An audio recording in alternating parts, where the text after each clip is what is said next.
Enggak.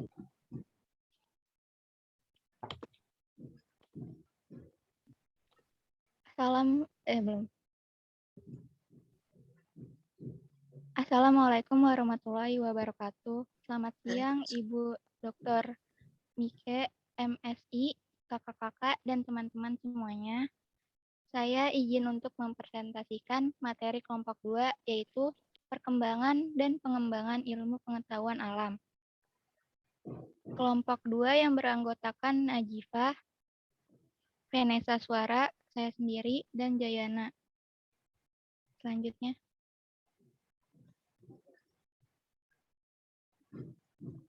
Materi yang akan kami bahas adalah metode ilmiah sebagai dasar IPA, lalu perkembangan ilmu pengetahuan alam, kemudian karakteristik ruang lingkup ilmu pengetahuan dan pengembangannya, dan yang terakhir perbedaan IPA klasik dan IPA modern.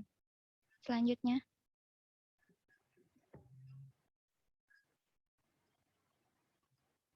Yang pertama, metode ilmiah sebagai dasar IPA merupakan suatu cara yang digunakan oleh para ilmuwan untuk memecahkan suatu permasalahan serta menggunakan langkah-langkah yang sistematis, teratur, dan terkontrol.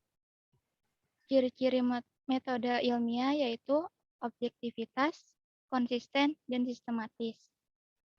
Selanjutnya.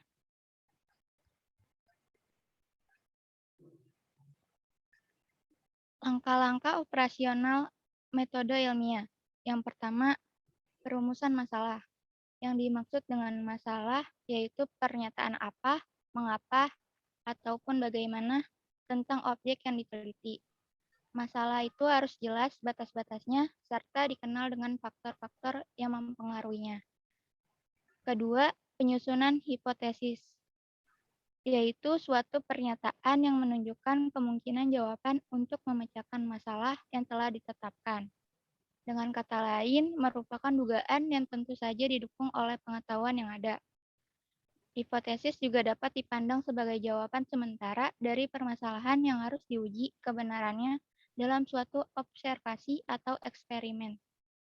Yang ketiga, pengujian hipotesis, yaitu berbagai usaha pengumpulan fakta-fakta yang relevan dengan hipotesis yang telah diajukan untuk dapat memperlihatkan apakah fakta-fakta yang mendukung hipotesis tersebut atau tidak. Fakta-fakta ini dapat diperoleh melalui pengamatan langsung dengan mata atau teleskop yang melalui uji coba atau eksperimen. Yang terakhir, penarikan kesimpulan. Penarikan kesimpulan ini didasarkan atas penilaian melalui analisis dari fakta atau data untuk dapat melihat hipotesis yang diajukan itu diterima atau tidak. Hipotesis tersebut dapat diterima bila fakta yang dikumpulkan mendukung persyaratan hipotesis. Bila fakta tidak mendukung, maka hipotesis itu dapat ditolak. Selanjutnya.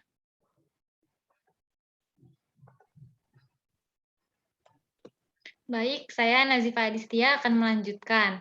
Masuk ke materi perkembangan ilmu pengetahuan alam.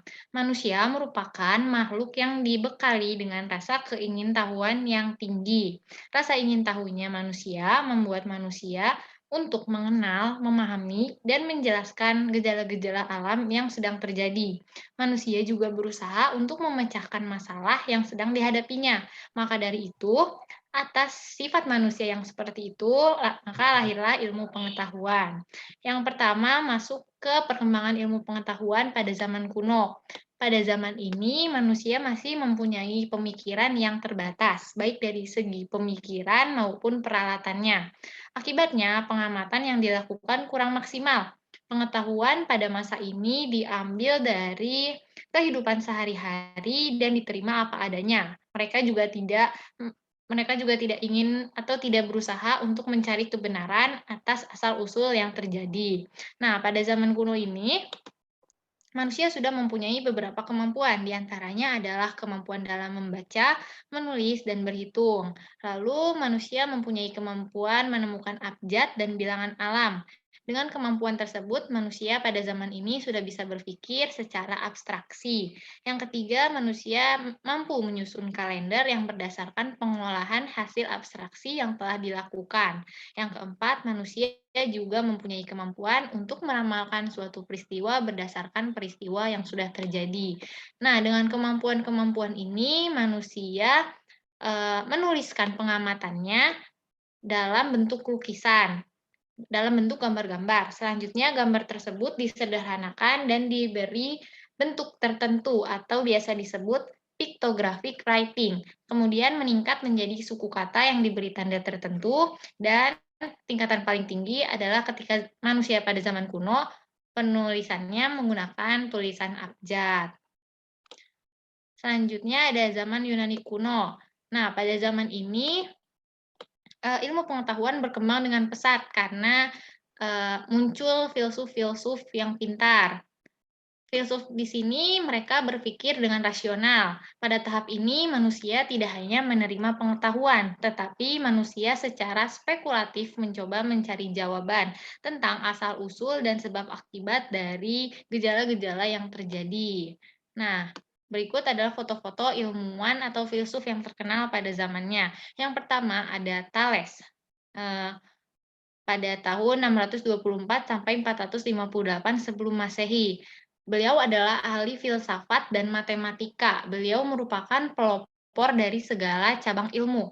Thales dianggap menjadi orang pertama yang mempertanyakan dasar dari alam semesta dan segala isinya. Thales berpendapat bahwa pangkal sesuatu adalah air.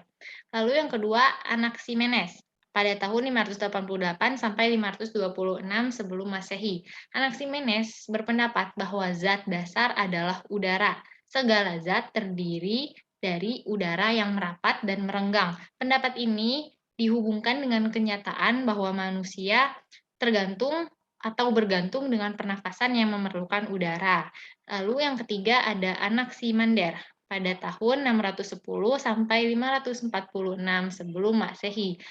Anaximander berpendapat bahwa langit dengan segala isinya itu mengelilingi bumi, dan sebenarnya langit hanya tampak separuhnya dari bumi.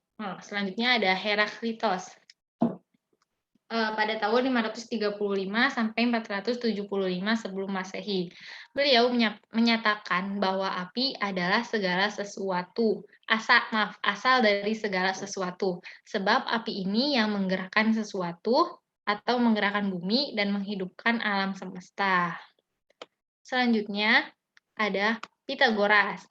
Pitagoras pada tahun 580 sampai 499 sebelum Masehi. Beliau mengemukakan 4 unsur, yaitu bumi, air, udara, dan api. Dalam matematika, kita juga mengenal teori Pitagoras, yaitu kuadrat panjang sisi miring sebuah segitiga siku-siku sama dengan jumlah kuadrat panjang kedua sisi siku-sikunya. Selanjutnya ada Empedokles pada tahun 495 sampai 435 sebelum Masehi. Beliau menerima 4 unsur dasar dari Pitagoras dan menyatakan bahwa sifat segala benda terjadi pada pencampuran keempat unsur dalam perbandingan yang berbeda. Keempat unsur tersebut adalah panas, dingin, basah, dan kering. Selanjutnya ada Leukippos dan Demokritos pada tahun 460 dan 460 sampai 370 Masehi. Nah, Leukippos dan Demokritos mengemukakan teori atom, yaitu zat yang memiliki bangun butir. Segala zat terdiri dari atom yang tidak dapat dibagi, tidak dapat dimusnahkan, dan tidak dapat diubah. Kemudian ada Plato pada tahun 427 sampai 345 sebelum Masehi. Plato menyangkal teori atom. Plato menyatakan bahwa pengetahuan yang benar adalah yang sejak semula telah ada dalam pikiran atau dalam ide. Kemudian ada Aristoteles pada tahun 384 sampai 322 sebelum Masehi. Aristoteles berpendapat bahwa ada 5 unsur dari segala sesuatu, yaitu tanah, air, api, udara, dan ether. Unsur yang satu dapat berubah menjadi unsur yang lain atau menyatu, kecuali eter. Eter di sini merupakan suatu senyawa organik dengan gugus ROR. Dan terakhir ada Ptolemeus pada tahun 127 sampai 151 sebelum Masehi. Ptolemeus berpendapat bahwa bumi sebagai pusat jagat raya, bintang, dan matahari. Semuanya mengelilingi bumi atau yang biasa disebut geosentrisme. Lalu, menurut beliau, planet juga beredar melalui orbitnya sendiri dan terletak antara bumi dan bintang. Selanjutnya akan dijelaskan dengan teman saya. Baik, selanjutnya akan saya jelaskan. Perkenalkan, nama saya Zayana Meriel Khairani. Saya di sini akan menjelaskan dari zaman pertengahan. Dari zaman pertengahan ini, menurut Dwiki dan Hardini menyatakan bahwa pada zaman ini ilmu berkembang pesat di Timur Tengah yang dikuasai oleh bangsa Arab. Banyak peninggalan Yunani yang diterjemahkan ke dalam bahasa Arab dan dibukukan untuk dijadikan sebagai acuan pada dunia Islam dan Eropa. Lalu, pada zaman pertengahan ini juga dibagi menjadi dua zaman, yaitu zaman alkimia pada abad pertama sampai abad kedua. Ahli alkimia menerima pendapat 4 unsur dan bahkan menambah 3, yaitu ada air, ada raksa, belerang, dan garam. Pengertian dari unsur ini lebih dimaksudkan sebagai sifatnya daripada unsurnya. Yang kedua adalah zaman elektrokimia. Tokoh-tokoh yang ada pada zaman elektrokimia ini adalah Ar-Razi, yaitu pada tahun 866 sampai 905 Masehi, yaitu Al-Razi sebagai ahli medis. Yang kedua ada Ibnu Sinan, yaitu ahli kedokteran dari tahun 980 sampai 1037 Masehi. Yang ketiga ada Ibnu Baithar, yaitu penemu obat-obatan. Yang keenam adalah Al-Asma'i, yaitu dari tahun 740 sampai 828 Masehi sebagai penemu aljabar. Secara garis besar, sumbangan dari bangsa Arab dalam perkembangan pengetahuan alam yaitu ada menerjemahkan karya-karya peninggalan Yunani, mengembangkan dan menyebarkan ke Eropa. Yang kedua, mengembangkan metode eksperimen sehingga memperluas pengamatan dalam bidang kedokteran, obat-obatan, astronomi, kimia, dan juga biologi. Selanjutnya, menetapkan penggunaan sistem bilangan dengan dasar 10. Selanjutnya, ada zaman modern. Pada zaman ini, pengetahuan sudah terkumpul cukup banyak dari zaman kuno hingga zaman pertengahan, tetapi masih belum tersusun secara sistematis karena belum mendapatkan kesimpulan sesuai jalan pemikirannya tertentu. Kesimpulan yang didapat masih diwarnai dengan berbagai pemikiran dari ahli agama, filsafat, dan mistik. Selanjutnya, selanjutnya akan membahas karakteristik ruang lingkup ilmu pengetahuan dan pengembangannya. Ilmu pengetahuan alam dibagi menjadi 3 bidang utama, yaitu ada ilmu sosial dan budaya, ilmu pengetahuan alam, dan ilmu pengetahuan bumi dan antariksa. Dalam ilmu sosial dan budaya membahas hubungan tentang manusia dengan manusia lainnya sebagai makhluk sosial yang selanjutnya dibagi atas psikologi, yaitu ilmu yang mempelajari tentang proses jiwa, mental, dan tingkah laku. Yang selanjutnya ada pendidikan, yaitu proses yang latihan yang terarah dan sistematis menuju ke suatu tujuan. Yang selanjutnya ada antropologi. Antropologi itu adalah ilmu yang mempelajari asal-usul serta perkembangan jasmani, sosial, kebudayaan, dan tingkah laku. Nah, selanjutnya ada etnologi yang membahas dari cabang studi antropologi yang dilihat dari aspek sistem sosioekonomi dan pewarisan kebudayaan, terutama keaslian budaya. Yang selanjutnya ada sejarah. Sejarah itu pencatat peristiwa-peristiwa yang sudah terjadi pada suatu bangsa, negara, atau individu. Yaitu yang selanjutnya ada ekonomi. Ekonomi studi yang berhubungan dengan produksi, tukar-menukar barang produksi, pengolahan dalam lingkup rumah tangga, negara, ataupun perusahaan. Yang terakhir ada sosiologi. Studi tentang tingkah laku sosial, terutama tentang asal-usul organisasi, institusi, perkembangan masyarakat, dan lain-lainnya. Yang kedua ada ilmu pengetahuan alam. Ilmu pengetahuan alam ini membahas tentang alam semesta dengan semua isinya dan selanjutnya terbagi menjadi Ada fisika, yang fisika itu mempelajari benda tak hidup dari aspek wujud dengan perubahan yang bersifat sementara, seperti adanya bunyi cahaya, gelombang magnet, teknik kelistrikan, teknik nuklir.